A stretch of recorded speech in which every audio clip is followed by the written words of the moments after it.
Salut, moi je m'appelle Stéphie et j'ai découvert la réserve naturelle des Nouragues. Et franchement, je vous conseille d'y aller parce que c'était extraordinaire.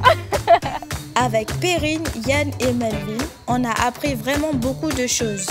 Et on a commencé par l'histoire de cette forêt, située à quelques heures de pirogue du village de Régina.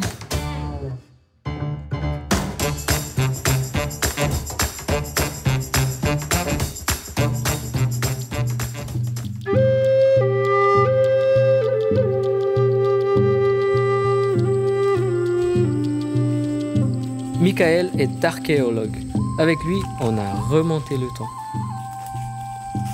Je vous ai amené quelques objets archéologiques et je vais vous en distribuer un à chacun. Et je voudrais savoir ce que vous en pensez, ce que ça vous inspire. Moi, je pense que c'est une hache. Donc effectivement, ce sont des haches en pierre. Avant, les Amérindiens fabriquaient ces outils, qui étaient des outils à tout faire, des outils adaptés au milieu forestier. Et ils n'avaient d'autres moyens pour les fabriquer qu'utiliser ces pierres. Ouais, on descend là. En Guyane, vous avez sûrement déjà vu des traces de fabrication de haches en pierre sur des rochers.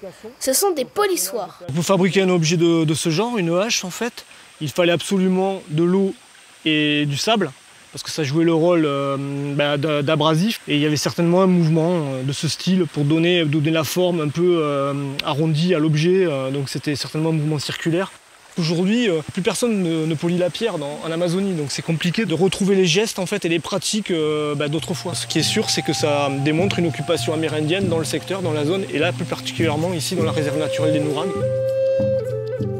Ces Amérindiens ont été les premiers hommes connus à vivre dans cette forêt. On les appelait les Nouragues. Le nom réserve des Nouragues a été choisi en leur mémoire. Tu penses qu'il y a de l'or là-dedans? Tu penses? Si on avait, t'allais faire quoi? Je mets dans la poche.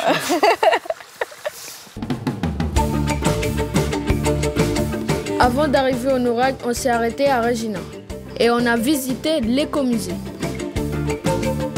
Amanda nous a guidés. Elle est médiatrice et passionnée par l'histoire de sa commune. On a continué à remonter le temps. On va parler de la toute première pépite d'or trouvée en Guyane. En Guyane, et c'est sur le fleuve Aproague, à la Cricarataï, en 1855. Un Amérindien brésilien du nom de Paulinho allait tout seul avec sa bâtée et a trouvé la première pépite d'or. Cette pépite a déclenché la toute première ruée vers l'or en Guyane. Après, tu venais, tu faisais couler l'eau.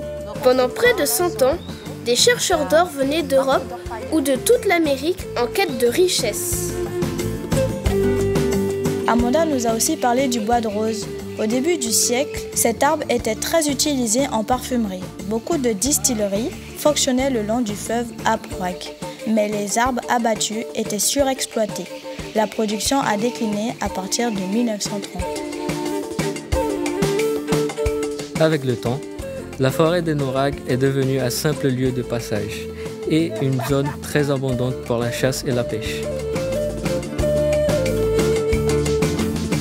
Laurence vient de finir ses études sur le patrimoine historique et culturel de la Guyane. Elle a travaillé sur le projet Les Mémoires vivantes des Nouragues. Elle a enregistré de nombreux témoignages, comme celui de Maurice, un habitant de Régina.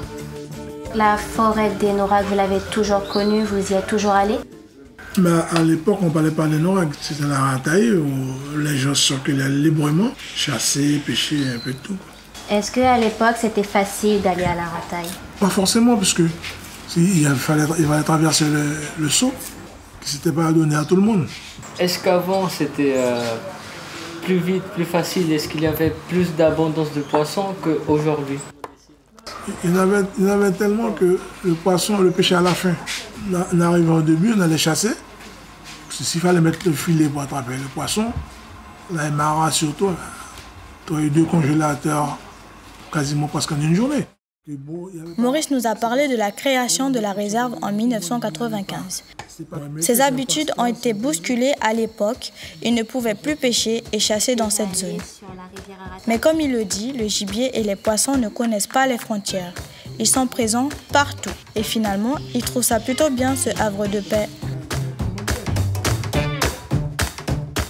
Après avoir entendu toutes ces histoires sur les Norak, l'or, le bois de rose et la présence d'autant d'animaux, on n'avait qu'un mot à la bouche.